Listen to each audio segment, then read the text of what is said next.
이재명 대통령의 부동산 거래와 관련된 공방입니다. 안규령 부대변인 얘기 들어보시죠. 통상 잔금 지급을 몇 달간 유예하면 액수가 크다 보니까 네네네. 이자만 해도 상당할 거지 않습니까? 그런데 네. 이자를 받지 않기로 한 것으로 확인이 됐습니다. 이 부분도 일단 대통령이 뭐 배려를 한 걸로 보입니다. 물론 뭐 이자를 왜 안 받냐 뭐 이런 얘기가 나올 수 있지만 이게 뭐 1년, 2년이 아니라 이제 3, 4개월 차이잖아요. 그 대신에 만약에 잔금날 돈을 안 준다 그러면 이때는 뭐 이자액이나 이런 것들이 민법상에 보장되어 있기 때문에 연체 이자를 계산해서 집행비해서 진행이 될 거예요. 자, 그런데 야당에선 이자 안 받는 게 문제가 아니다라는 비판합니다. 들어보시죠. 국정 최고 책임자가 몸소 규제의 우회로를 보여주니 시장에는 이른바 이재명 대통령식 거래 방식이 하나의 거래 기법처럼 번지는 웃지 못할 기현상마저 벌어지고 있습니다. 국민은 자금 조달의 길이 막혀 내 집 마련의 꿈을 포기하고 있는데 정작 이 정권은 규제라는 덫으로 국민을 묶어두고 자신들은 그 덫을 손쉽게 뛰어넘어 실속을 챙겼습니다. 지금 국민이 느끼는 것은 단순한 불만이 아니라 깊은 배신감입니다. 자, 한동훈 의원이 비판합니다. 부동산 규제 일관성 필요하다. 이 대통령 그 일관성에 대한 신뢰를 무너뜨렸다. 국민들 겁주고 본인은 친정 기법을 사용했다. 이 대통령 부동산을 굉장히 잘 아는 분, 대장동 했던 분이지 않나. 당시에도 비리 관련된 이야기들을 친정 부동산 기법인 것처럼 얘기했다. 오세훈 시장도 비판했습니다. 천만 서울 시민에게도 1000만 개의 사정이 있다. 현행 부동산 규제가 시장을 얼마나 비정상으로 만들었는지 대통령이 몸소 증명했다. 실제 대통령처럼 집주인 대출 매물도 등장하고 있다고 합니다. 셀러 파이낸싱이라며 대통령 됐으니 우리도 괜찮지 않냐. 그다음에 집주인이 돈을 빌려주는 신종 매물이 등장했다. 이렇게 되면 정부가 하는 부동산 규제의 효과가 없어집니다. 라는 논란이 일고 있습니다. 마침 잠시 후 청와대에서 대통령이 주재하는 대국민 부동산 토론회가 이어집니다. 저희는 60초 광고 보고 돌아오겠습니다.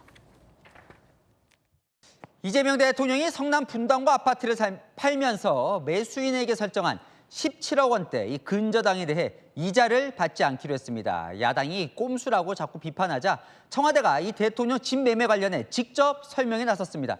들어보시죠. 이상원 기자입니다.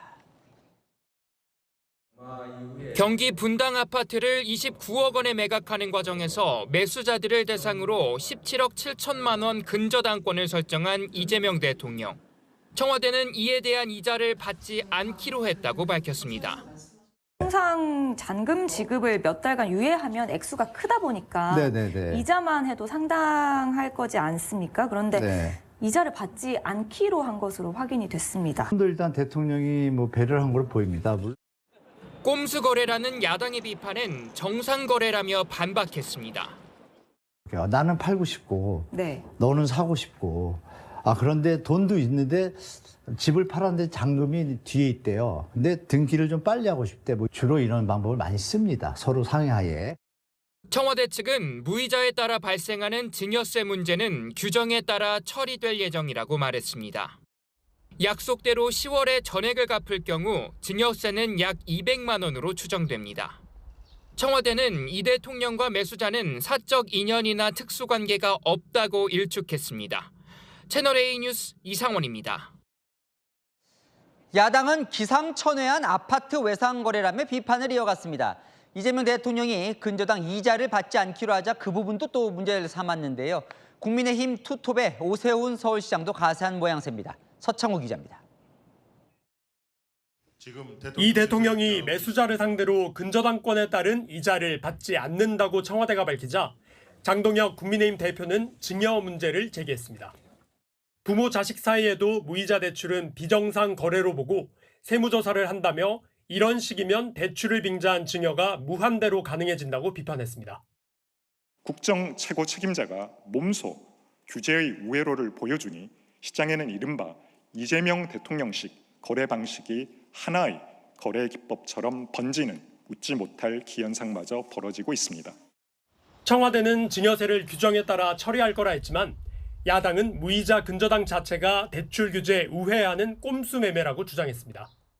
정점식 국민의힘 원내대표는 본인 아파트를 근저당 끼워서 팔아버린 기상천외한 아파트 외상거래야말로 편법의 전형이라고 지적했습니다.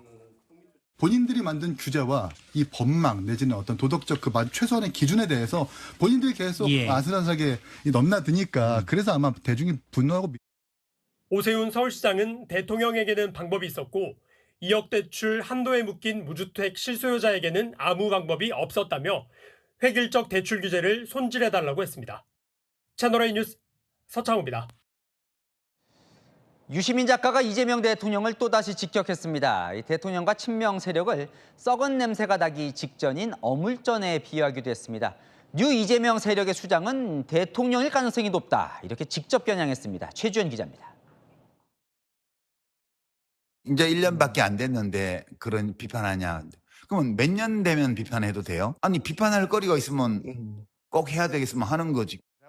유시민 작가의 각종 날선 비판의 끝에는 이재명 대통령이 있었습니다. 대통령의 통합 노선을 지지하는 당원층, 이른바 뉴 이재명을 비판하면서도 대통령을 언급했습니다. 뉴 이재명 이런 거 있잖아요. 네. 그들이 하는 모든 행동, 이런 것들이 그냥 자칭 친명들이 벌이는 난동이 아니고 뉴 이재명 세력의 수장은 이재명 대통령일 가능성이 높다. 1년 동안 지켜보니 보안수사권 폐지 동력이 떨어진 것도 대통령 탓이라고 했습니다. 대통령이 수사기소의 완전한 분리에 반대하기 때문에 생긴 일이라고 저는 판단할 수밖에 없었어요. 어떻게 대통령 모르게 또는 대통령의 의사에 반해서 이 모든 일이 일어날 수 있어요. 이 대통령과 친명계를 어물전 썩은 내에 비유하기도 합니다. 아무리 품질 좋은 생선을 갖다 파는 어물전도 비린내는 나기 마련이에요. 어떤 비판도 가하지 않고 어떤 제한도 두지 않고 내버려두면 다 썩은 내를 풍기게 돼 있어요. 정권에 대한 비판 목소리를 계속 낼 것을 분명히 했습니다. 썩은 내가 나기 전에 빨리 이걸 정화를 해야 된다. 권력 비판에 대해서 입을 틀어막지 말라는 거예요. 그게 권력이 스스로를 해치는 길이라고. 윤석열 보세요. 입 틀막한 결과가 내란이잖아요. 주변 참모들에 대한 비판도 망설이지 않았습니다. 이거는 저는 지금까지 법무장관의 행태, 국무총리가 지금까지 뭐 했어요 그러면? 저는 용납이 안 되고요. 반면 정청래 전 민주당 대표엔 우호적이었습니다. 민주당 의원들은 하겠다는 의지가 강하고 정청래 대표도 확실히 하겠다는 입장이고 그런데 왜 저걸 스톱시키고 정부로 가지고 가지? 유 작가는 정치를 하기 위한 준비 과정으로 비평을 하는 게 아니라고 강조했습니다. 채널A 뉴스 최주현입니다. 자, 유시민 작가의 이 썩은 내 발언에 친명계는 격분했습니다. 정치 선동이 썩은 내라고요. 전당대회 이후에도 흔들 거라며 결별할 분위기입니다. 이해주 기자입니다. 필패론에 이어 썩은 내에 비유하며 이재명 정부를 비판하자 친명계가 폭발했습니다. 김민석 전 총리는 동지의 언어에 필패, 썩은 내 단어는 없다면서 이낙연처럼 또 하나의 지식인 변침일 뿐이라고 유 작가를 비판했습니다. 이 정권이 필패할 것이라고 악담을 한 김대중 대통령 때도 그렇게 악담을 한 분은 저는 전당대회가 잘 끝나도 밖에서 계속 흔들 거라고 생각합니다. 친명계의 최대 조직 더민주 전국혁신회의는 평론이 아니라 선동이라며 더 이상 지독한 썩은 내를 풍기며 국민을 혼란스럽게 하지 말라고 맹비난했습니다. 강을 건너면 안 된다는 경고도 나왔습니다. 자신만의 내피셜을 가지고 국민과 당원들에 대해서 이렇다라고 계속 주장하는 것은 저는 인디언 기우제식이에요. 이재명 정부가 필패하길 바라는 인전 기우제식의 얘기를 하면 안 돼요. 강을 건너면 안 됩니다. 청와대 대변인 출신 김남준 의원은 유시민이 진중권이 됐다는 말까지 나온다며 안타깝다고 했습니다. 한 친명계 의원은 문제가 있지도 않은데 이렇게 지나친 진단을 하면 앞으로 무시하면 된다며 결별도 암시했습니다. 채널A 뉴스 이해주입니다. 전당대회에 등판한 신천지 개입설로 민주당 내 갈등이 폭발했습니다. 친천계 의원들은 문제를 제기한 김민석 전 총리를 향해 근거를 당장 못 대면 사퇴하라고 압박했습니다. 친명 쪽에선 송영길 의원까지 가세했고 제보센터를 운영하겠다며 키우고 있습니다. 이기상 기자입니다. 김민석 전 국무총리가 띄운 신천지 전당대회 개입설에 송영길 더불어민주당 의원이 가세했습니다. 특히 저는 왜 통일교 신천지 특검법이 통과 안 되게 됐는지 그 과정을 한번 살펴보려고 합니다. 김병기 원내대표한테 물어봤어요. 아무튼 지도부가 소극적이었다. 실명을 언급하진 않았지만 정청래 전 대표를 겨냥한 겁니다. 친명계 쪽에선 신천지의 전당대회 개입설을 증명할 제보센터 운영 계획까지 밝혔습니다. 김민석 전 총리도 물러서지 않았습니다. 아까 신천지 관련해서 적당한 때 근거를 갖고 말씀해 주시겠다고 말씀하셨는데 언제쯤 어떤 형태로 네, 제게 맡겨주십시오. 신천계도 폭발했습니다. 당장 근거를 대지 못하면 사퇴하라고 김민석 전 총리를 겨냥했습니다. 김민석 후보는 신천지 개입 의혹 근거를 즉각 밝히고 근거를 제시하지 못하면 사과하고 당장 사퇴하라. 민주당이 헌법을 위반하고 정교 유착된 상태에서 지금 대표 경선을 치르고 있다는 주장을 하고자 하는 것 아닙니까? 그래서 민주당에도 촉구합니다. 빨리 김민석 후보에게 근거를 제시하도록 요구하십시오.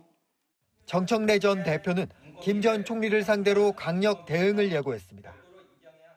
대단히 심각한 문제이고 이것은 절대 용납할 수 없고 용서할 수 없는 구태 정치의 전형이다 이렇게 생각합니다. 당사자께서 앞으로 어떻게 행동하는지 지켜보고 가장 강력한 응징을 하겠습니다. 채널A 뉴스 이기상입니다. 정청래 전 대표가 신천지 행사에 참석한 듯한 영상들이 친명 유튜브 중심으로 퍼지고 있는데요. 오늘 최고위에서 친청계 최고위원들이 사진을 띄우며 강하게 반발했습니다. 어떤 영상인지 이솔 기자가 전해드립니다. 오늘 민주당 최고위원 회의, 친청계 문정복 최고위원이 회의장 화면에 사진을 한 장 띄웁니다. 7년 전 정청래 전 대표가 참석했다는 신천지 의혹 행사의 참석 인원과 명단이 적힌 사진입니다. 전직 지역구 국회의원 참석한 것이 신천지 연계의 증거입니까? 그렇다면 그 자리에 함께한 구윤철 기재부 장관도 마포구청장도 경찰서장도 모두 신천지란 말입니까? 친명계 유튜브들을 중심으로 퍼지고 있는 영상입니다. 지난 2019년 정 전 대표가 참석했던 서울 마포구 노벨평화의 길 명명식. 해당 행사 주최자가 신천지 위장단체 논란을 받는 인사라며 냄새가 난다고 공격하고 있습니다. 친청계는 김대중 전 대통령을 기리고 당시 마포구청장도 참석한 지역 행사라며 신천지와 연계설을 강하게 반박했습니다. 김대중 대통령이 이제 제 지역구니까 지금 경제부총리 구윤철 당시 기재부 차관도 참석해서 다 축사하고 한 거예요. 채널A 뉴스 이솔입니다. 자, 안인 기자, 정치부 이준성 기자 나와 있습니다. 이 민주당 상황이 정말 심상치가 않습니다. 예, 김민석 전 총리의 오늘 이 이야기 들어보시면요. 상황을 얼마나 심각하게 보고 있는지 짐작되실 겁니다. 악담을 한 분은 전당대회가 잘 끝나도 밖에서 계속 흔들 거라고 생각합니다. 우리 당과 정부와 나라의 명운이 달렸습니다. 잘못되면 몽땅 잘못됩니다. 네, 유시민 작가 이야기죠. 앞으로 계속 흔들 거다. 이 당내부 경쟁에 나라의 명운이 달렸다. 몽땅 잘못된다고까지 한 건데요. 유시민 작가 향해 선을 넘었다. 헛 예언은 필패할 것이라고 직격했습니다. 뭔가 이거 선 넘은 정도가 아니라 약간 결별 분위기예요, 정말. 예, 사실상 내전에 가까운 분위기인데요. 서로를 향해 쓰지 않던 금기어까지 나오고 있습니다. 금기어 뭘까요? 예, 이재명 대통령 겨냥한 공소 취소 거래설이 수면 위로 다시 나온 건데요. 유시민 작가의 측근이라 할 수 있는 노무현 정부 천호선 전 청와대 홍보수석. 오늘 SNS에 보안 수사권과 관련해 대통령이 퇴임 후 자신의 안위를 위해 원칙과 약속을 깨고 거래하고 타협한 걸까 질문을 던졌습니다. 올해 초 김어준 씨 방송에서 제기되며 여권을 발칵 뒤집어놨던 검찰과의 공소 취소 거래설을 다시 제기한 겁니다. 대통령이 직접 국민들께 말할 상황이 됐다며 이 대통령의 입장을 요구하기도 했습니다. 사실 이 대통령을 이렇게 지금 유 작가 오늘처럼 직접 저격하는 것도 사실은 잘 여권에서 안 하던 거였죠. 그렇죠. 이제 집권 2년 차입니다. 근데 유 작가가 연일 이 대통령을 직격한 이후에 이 대통령의 SNS에서조차 이 대통령을 비난하는 여권 지지층의 댓글이 심심찮게 보입니다. 한 친명계 의원은 지옥문이 열렸다고까지 표현하더라고요. 자, 그러니까 유 작가를 비롯한 구주리 측에선 대통령 관련 금기를 깨는 모습이라면 또 반대쪽도 세력에서도 지금 금기를 깨는 모습이라고요? 그렇습니다. 바로 신천지입니다. 김 전 총리가 제기한 신천지 전대 개입 의혹. 실명 언급하지 않았지만 정황상 정청래 전 대표를 겨냥하고 있습니다. 신천지 하면 아무래도 민주당이 내란 우두머리라 공격하는 윤석열 전 대통령이 떠오르죠. 정 전 대표는 최근 10년 동안 가장 분노하는 일이라 반응했고 친청계는 당장 사퇴하라고까지 했습니다. 지난 2021년 대선 경선 때도 지고 있던 이낙연 후보가 막판에 갑자기 몰표를 받으며 당시 친명계에선 신천지 아냐 의심도 했었는데 우리끼리 싸우지 말자 하고 넘어갔었던 거거든요. 신천지 의혹이 공개 소환된 건 두 쪽 난 민주당을 상징적으로 보여주는 셈입니다. 야, 결국 같은 당인데 뭐 이게 서로 안 볼 것처럼 왜 이렇게 싸우는 겁니까? 수위만 놓고 보면요. 결별을 각오한 것 같습니다. 단순 당권 경쟁으로만 보기에 어려워진 상황이란 겁니다. 전당대회 끝나고도 쉽사리 이 싸움이 사그라들 것 같진 않습니다. 구주류와 친명, 신주류가 당 주인을 놓고 충돌하는 건데요. 차기 총선에 공천 문제가 얽혀 있어 내후년 총선 때까지 화약고라는 분석입니다. 잘 들었습니다. 안희 기자, 이준성 기자였습니다. 자, 이런 가운데요. 요즘 갑자기 이재명 대통령의 아파트가 뜨거운 이슈로 떠올랐습니다. 지금 이미 매도를 했죠. 이재명 대통령의 분당 아파트. 왜 시끄러운지 짚어보도록 하겠습니다. 세상에 이런 방식으로 대출 규제를 피하는 꼼수도 있구나. 집권 여당의 당명을 더불어민주당이 아니라 더불어근저당으로 바꿔야 할 판입니다. 국민들 염장 지르려고 집을 팔겠다고 한 겁니까? 이재명 대통령께서 30년 가까이 실거주한 주택을 시세보다 저렴하게 매각하셨습니다.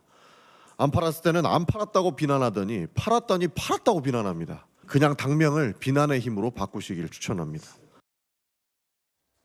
간단하게 이재명 대통령의 분당 아파트 매도 과정을 설명드릴게요. 이미 아시는 분들이 많으시겠지만 간단하게 정리하면 이겁니다. 지난 14일, 그러니까 이 야당에서 아파트 팔아라 하라 했던 그 아파트인 겁니다.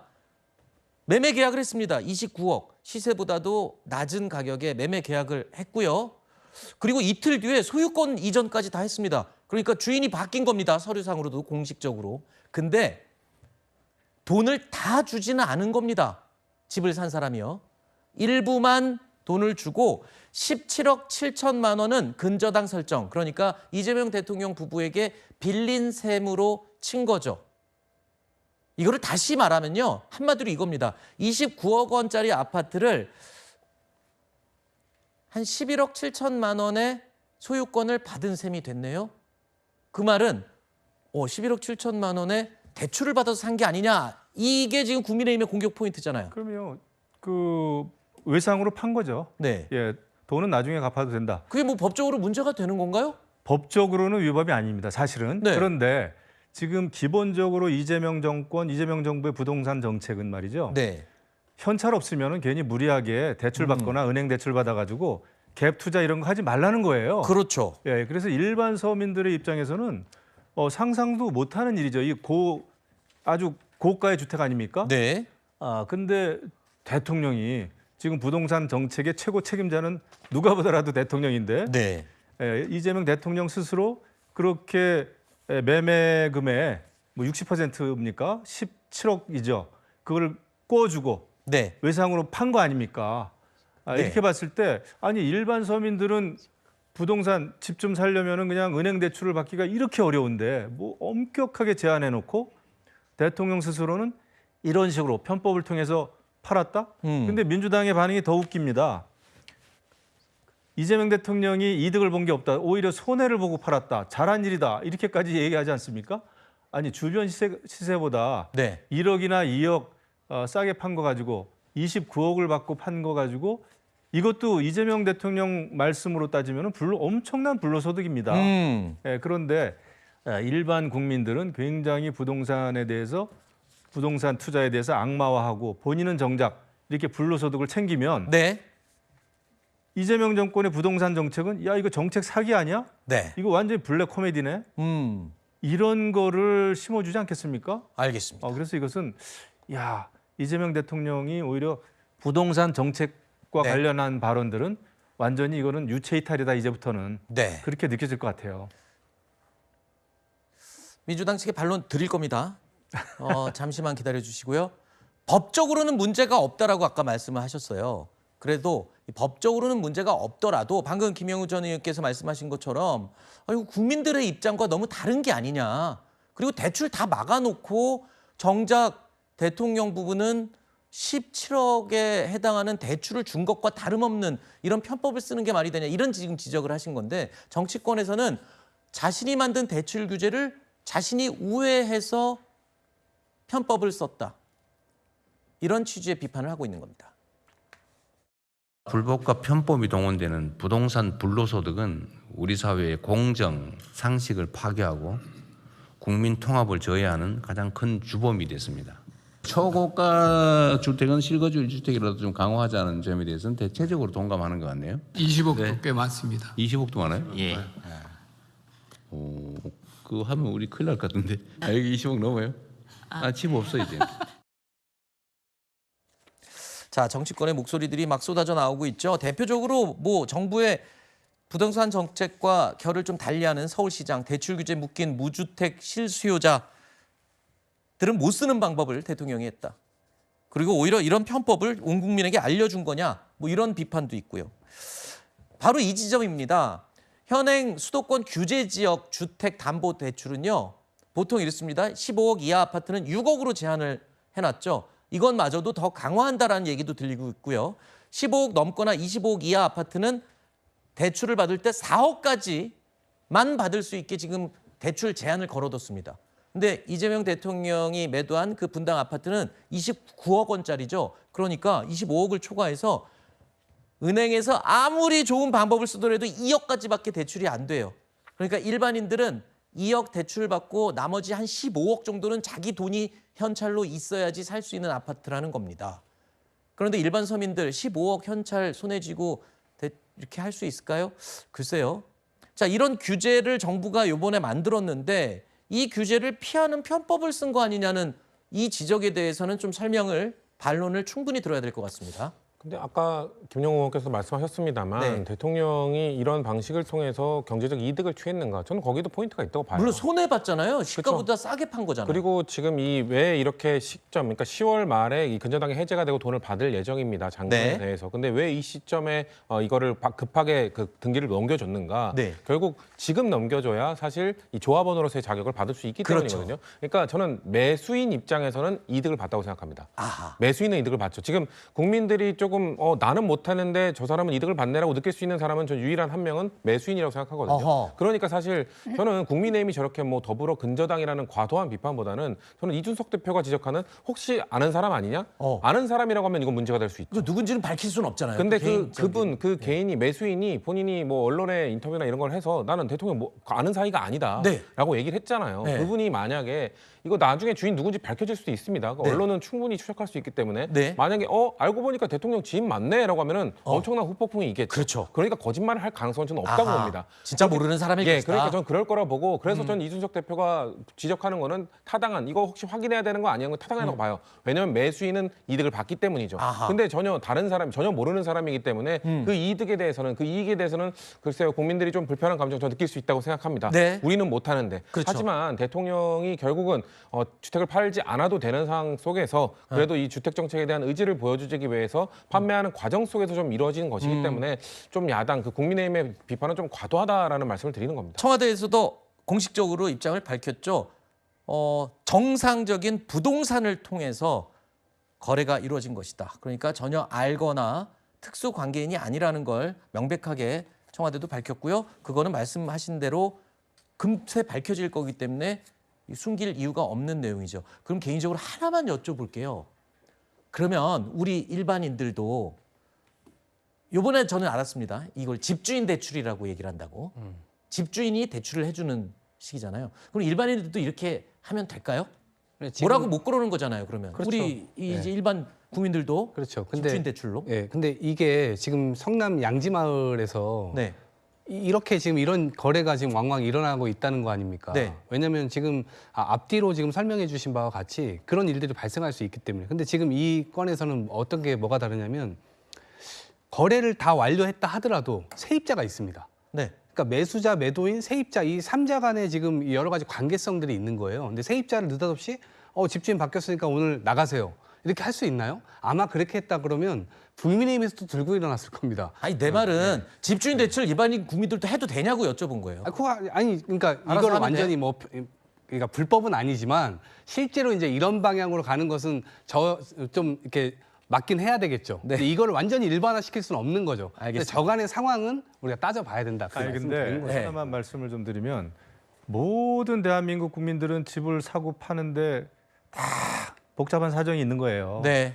그래서 법이라고 하는 것은 일괄적으로 그것을 규제하거나 풀어주거나 하는 게 네. 그게 이제 법이죠. 그런데 대통령이 스스로 이렇게 편법 우회의 길을 터버리면은 네. 똑같이 하는 사람들에 대해서 절대 막으면 안 되는 거죠. 알겠습니다. 자, 아는 기자 청와대 출입하는 김민곤 기자 나와 있습니다. 오늘 정치권을 뜨겁게 달군 이슈인데 대통령의 이 분당 아파트 매매권, 야당에서는 이번 이 계약이 뭔가 비정상적이라고 지금 공격을 하고 있는 거예요. 예, 야당은 대통령 부부가 집을 팔면서 집을 산 사람들에게 근저당권을 설정한 걸 문제 삼고 있습니다. 매매가는 29억 원인데 근저당권이 17억 7천만 원에 달하는 게 과도하다는 겁니다. 주택담보대출을 받으면 은행이 대출 금액보다 조금 더 많은 액수의 근저당을 설정을 하잖아요. 그렇기 때문에 대통령이 사금융 해준 것 아니냐는 취지입니다. 더불어 근저당, 꼼수거래, 시장교란, 세무조삭감 이런 맹폭이 퍼부어졌습니다. 자, 이런 그럼 야당의 비판이 어떻게 합당한 겁니까? 일단 불법 아닙니다. 그리고 대통령이 과도한 이득을 본 것도 아닙니다. 오히려 손해를 본 측면이 있습니다. 시세보다 낮은 가격에 팔렸거든요. 직전 실거래가를 보면 30억 원이 넘는데 29억 원에 팔았으니까요. 게다가 이 아파트 단지는 재건축이 예정돼 있습니다. 팔지 않고 갖고 있으면 더 오를 텐데 포기하고 판 것, 이 무주택자로 부동산 정상화 의제를 실천하려는 게 대통령의 의지였다 이렇게 설명하고 있습니다. 그러니까 약속을 지키려고 이제 빨리 판 거라는 건데 논란은 이 근저당권이 과도하는 거잖아요. 아까 김 기자 말대로 돈을 다 받지 않고 명의를 빨리 넘겨준 게 이게 지금 논란인 거 아닙니까? 그죠. 대통령은 이득을 본 게 없지만 이 집을 산 사람은 이득을 본 측면이 있습니다.